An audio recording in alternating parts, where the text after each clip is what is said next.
la actualidad, el mundo vive una etapa de grandes turbulencias, provocadas por la decadencia del sistema capitalista en su etapa imperialista, donde se conjugan una fuerte crisis financiera estructural y global en el terreno económico, agudizada por la pandemia de COVID, que se ha pegado a los países desarrollados y con más fuerza a los países subdesarrollados y dependientes. Una profunda crisis climática y ambiental que tiene al mundo entero padeciendo cambios que no se habían visto antes. Una fuerte crisis de energéticos que azota a nuestros pueblos y una profunda crisis alimentaria, mismas que tienen a vastas regiones padeciendo hambre y miseria.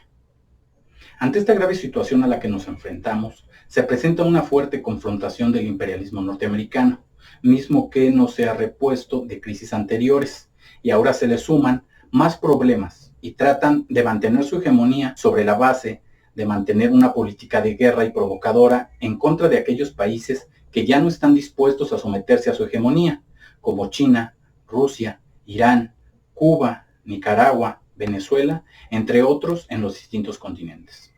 Impulsa una política de guerra, ya que una de sus más importantes industrias que sostienen a su economía es la industria militar, quien vive de la venta de armas, por la vía legal o ilegal, de impulsar guerras o conflictos armados en diversas partes del mundo, promoviendo su política de intromisión en la vida interna de aquellos países y gobiernos que no se someten a su hegemonía, bajo el pretexto de su lucha incansable por la libertad y la democracia. Lo que significa que si los Estados Unidos se encuentran mal, todos deben acompañarlos a este mal. Pero cuando ellos están bien, todos los demás deben seguir soportando su saqueo y explotación, sometidos a su ideología de ultraderecha. La presente crisis es global y afecta a todos los países desarrollados y a los mal llamados países emergentes. Y decimos mal llamados por una razón, y esta es que bajo el sistema capitalista y su modelo neoliberal jamás alcanzarán la verdadera independencia y su soberanía plena a la verdadera democracia. En estos momentos están echando mano para mantener su poderío político de la ultraderecha, de los fascistas con máscara de héroes de la libertad y la democracia, defensores de la propiedad privada y el mercado libre. Así vemos cómo avanzan en Europa, en España con Vox, Francia, Alemania, entre otros. En América Latina estamos viendo cómo actúan en Chile, Colombia, Ecuador, Uruguay, Brasil, Haití, y los lanzan contra sus países hermanos de Cuba, Venezuela, Bolivia, Perú, Nicaragua, Argentina, El Salvador y México. Hoy los Estados Unidos y las fuerzas oligárquicas del mundo no están dispuestos a permitir que los pueblos elijan soberanamente su destino, ya que piensan que ese destino solamente ellos lo pueden dirigir, y han armado todo un ejército de reaccionarios, fanáticos y mercenarios para obligarnos a que pensemos y actuemos como ellos. Y han lanzado contra nuestros países toda una serie de bloqueos, sanciones económicas y políticas, provocaciones militares y paramilitares, diplomáticas, campañas a través de los medios masivos de comunicación para manipular a la opinión pública internacional, para enajenar y manipular al interior de los pueblos con el Internet, las redes sociales, creando y lanzando un bombardeo constante y permanente de noticias falsas, al estilo de los nazis. Hoy un ejemplo indignante es lo que hacen hacia el hermano pueblo de Cuba, el cual es el blanco de una embestida con aparentes ONGs de derechos humanos, engañando al mundo de que el pueblo se levantó en contra de la dictadura, que se están muriendo de hambre, que estaban matando niños, y una sarta de mentiras, como veremos más adelante. Pero antes de hablar de la realidad cubana, veamos qué pasa en el país de la libertad y la democracia. Número 1. Una de las grandes paradojas de nuestros tiempos, Estados Unidos, el país más rico del mundo, tiene los peores índices de pobreza entre las naciones desarrolladas. 2. El presidente Lyndon Johnson, en 1964, declara una guerra incondicional contra la pobreza, que hasta la fecha van perdiendo, al igual que la mayoría de las guerras en las que han participado. 3. Desde esa declaración de 1964, no obstante los billones que se ha gastado para ir a la Luna y crear el Internet, apenas ha podido bajar su tasa de pobreza alrededor del 12% desde el 19% de aquel entonces. En la actualidad pasó de un 15% a un 16.7%, o sea, un aumento de 8 millones. Número 5. Los Estados Unidos carecen de una red firme de protección social, o de un sistema de apoyo a los salarios. 6. El 11% de los niños blancos en Estados Unidos viven en la pobreza, mientras que el 32% alcanza a los niños negros y el 26% para los niños latinos, según un estudio del centro de datos Kids Count. 7. En el periodo del 16 de marzo al 16 de abril de este año, ocurrieron al menos 45 tiroteos masivos en Estados Unidos. 8.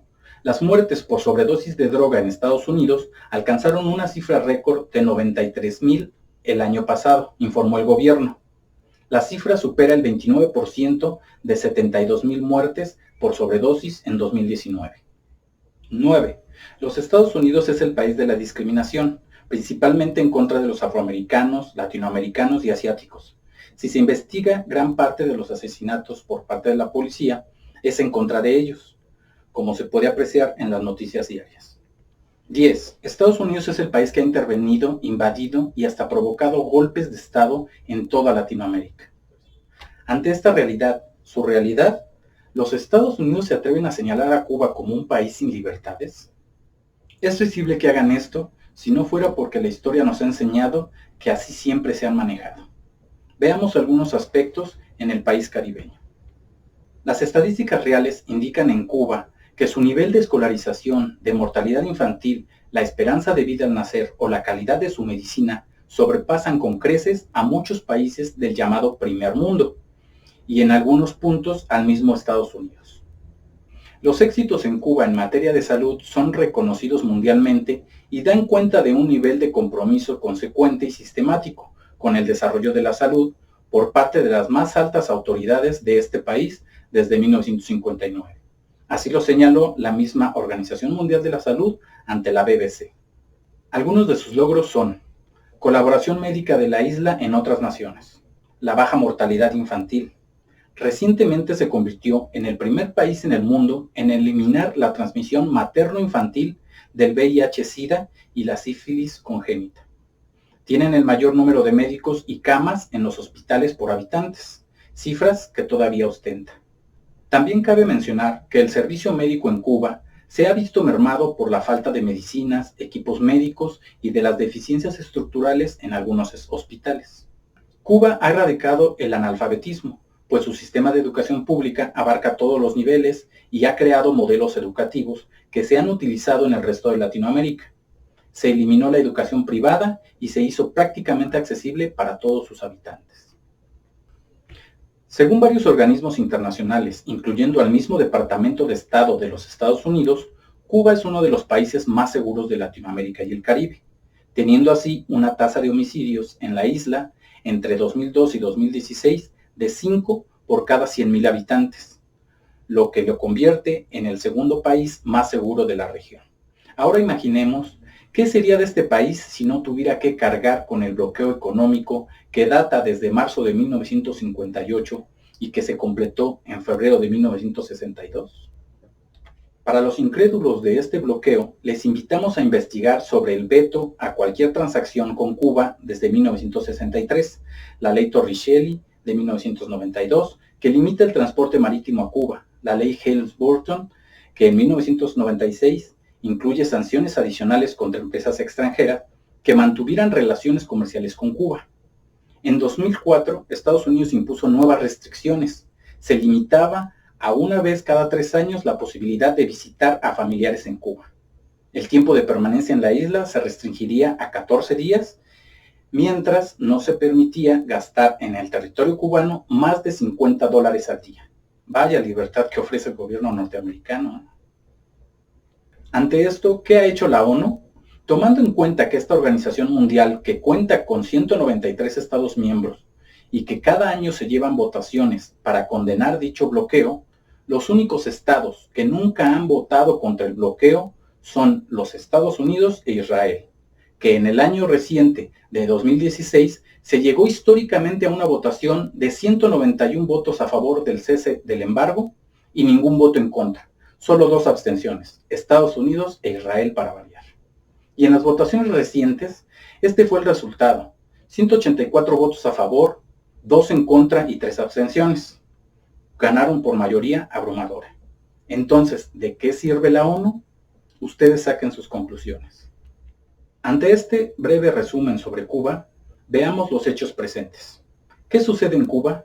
¿Por qué tanto alboroto?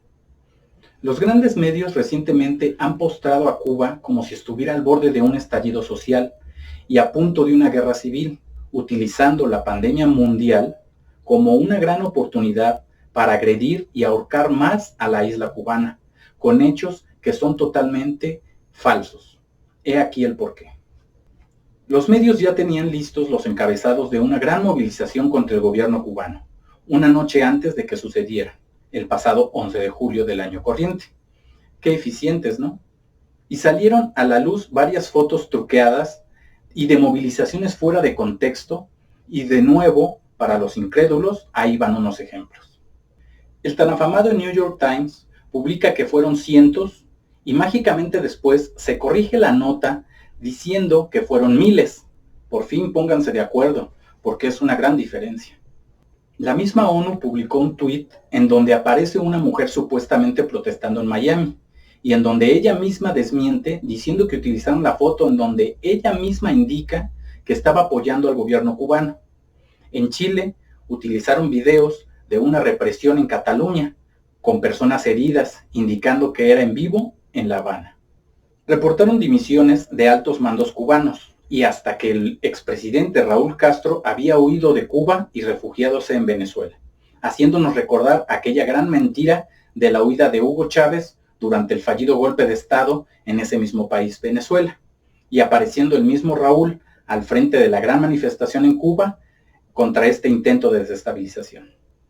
Han utilizado un sinfín de artimañas y mentiras para tratar de insertar en la mente de las personas una falsa realidad, como la cadena Fox News, que pixeleó las mantas en una manifestación de apoyo al gobierno del presidente Díaz-Canel en Cuba y diciendo que eran en contra de este. De hecho, el propio gobierno de los Estados Unidos envió comunicados a algunas naciones miembros de la OEA para sumarse en contra del gobierno cubano. A todo esto, cabe destacar la aparición de una ONG llamada Cuba Decide, a cargo de Rosa María Payá, que a su vez es propietaria de la Fundación para la Democracia Panamericana, la cual tiene infinidad de recursos económicos por parte del gobierno de los Estados Unidos y disidencia cubana, aunada a la OEA, amiga de la dictadora Áñez en Bolivia, de Juan Guaidó y Leopoldo López en Venezuela y de la ultraderecha europea, a quienes incluso le entregó reconocimientos. Esta ONG es la que ha sido utilizada como ariete organizador y promovente de las movilizaciones en contra del gobierno cubano. Tocando el tema del COVID en Cuba, les damos el siguiente dato. Desde que comenzó la pandemia en 2020, ha habido poco más de 300,000 contagios en la isla y 2,072 muertes, o sea, el 0.68% contra el 1.78% de los Estados Unidos, que presentan poco menos de 34 millones de contagios y más de 600,000 muertes durante la pandemia. Estos datos son hasta el momento de esta edición. En fin, si estas pruebas no nos abren los ojos ante las mentiras de los Estados Unidos, gobiernos y medios afines a este gobierno, nada lo hará y viviremos engañados por siempre. Nosotros no creemos tener la razón absoluta, por ello los invitamos cordialmente a informarse lo más posible y sacar conclusiones al respecto. Es por ello que sacamos hace unos meses el video acerca del sentido común contra el sentido crítico y científico, que se debe utilizar para analizar la realidad y los acontecimientos presentes. Si les gustó este video, denle like, suscríbanse al canal y denle clic en la campanita para recibir las notificaciones de nuestros nuevos videos. Ayúdennos compartiendo este video para hacerlo viral. Para nosotros es muy importante. Agradecemos sus valiosos comentarios. Gracias y hasta la próxima.